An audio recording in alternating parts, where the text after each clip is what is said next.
Var Jesus virkelig resultatet af en jomfrufødsel? Eller var Maria bare en utro skøge, der dækkede over en fræk affære?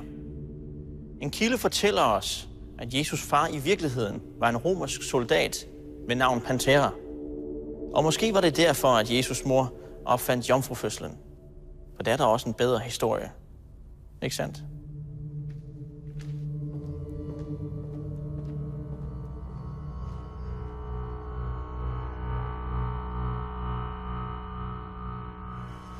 Jeg hedder Thomas Skov, og jeg er tv-vært. Det hyggeligste ved julen, det synes jeg er, at alt går, ligesom det plejer at gøre. Man skal ikke forholde sig til noget nyt, og man skal ikke forholde sig til, at ens mor er begyndt på stenalderkur, eller ens far er begyndt til badminton. Her er alt, ligesom det plejer at være. Hej Jan. Hej Thomas. Velkommen til. Ja tak. Tak fordi jeg må komme. Altid. Det er jo mit hus i dag. Ja, det er fornemme rammer. Ja, det ikke? Jeg har her 2 bibler. Den ene skal du have, den anden skal jeg have. Mhm. Du får den her. Ja. Og værsgo til plads derovre. Tak. Jeg vil godt bede dig om at slå op på en side i Bibelen. Men før du gør det, så prøv bare at forestille dig, at du har alle siderne foran dig. Og umiddelbart så er der en side, der popper sådan relativt hurtigt ud for dig. Prøv at se den side for dig. Hvilke sidetal er det? Det er 743. Prøv at slå op på side 743 i din bibel der. Og hvis du bare tænker på det første ord på siden, du skal ikke sige, hvad det er, men bare tænk på det. Så kan jeg se, at der står at. Ikke? Ja. Er du imponeret indtil videre? Af at sige tal og læse ordene? Ja. Altså, det er jo meget sådan, bøger fungerer på den måde. Ja, ja. For at man kan læse op, så skal der stå ord i en bog. Mm.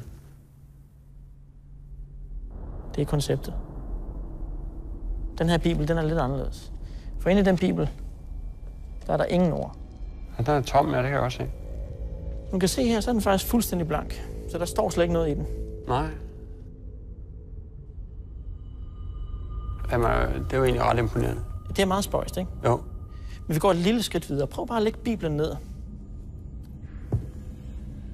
Jeg kan godt bede dig om at lukke øjnene. Og forestil dig, at du sidder med den her blanke Bibel i din hånd. Forestil dig, at du med en anden hånd bladrer op på en eller anden fuldstændig vilkårlig side. Forestil dig nu, at du med din imaginære pegefinger kan se alle de her ord her, du lader dem løbe ned ad siden. Og på et eller andet tidspunkt, så ser du et ord, som du bliver ved. Er du stoppet ved et ord? Ja. Ja. Jeg kan godt bede dig om at huske det her. Bare låse det fuldstændig fast ind i dit hoved. Forestil dig igen, at din pegefinger er lige præcis på det her ord, du tænker på. Mm. Og bare åbne øjnene. Du fik muligheden for at vælge lige præcis det ord, som du gerne vil have. Vil du sige, det var frit valg? Ja. Fortæl mig, hvilket ord du så i din bog inde i hovedet. Hus. Hus.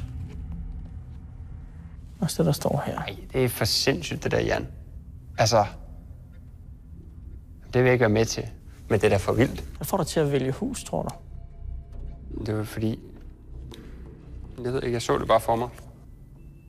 Så får du den her. Tusind tak for hjælpen. Ja, selv tak. Hvor spændende den er, det ved jeg ikke, men... Men det er i hvert fald rigtigt. Det er i hvert fald rigtigt. Altså, det er for sindssygt. Og jeg troede ikke, han kunne på mig. Jeg har jo også set programmerne. Og tænkt, ja, okay. Men han kan sgu også på mig. Det er det der med, hvad kan han så ellers? Hvad kan han ikke fortæller? Kan han min pindkode? Er han lige nu i færd med at lænse mit kreditkort? Jeg har ikke mit kreditkort på mig. Jeg ved ikke, hvor Jan er. Det skal jeg hjem og tjekke.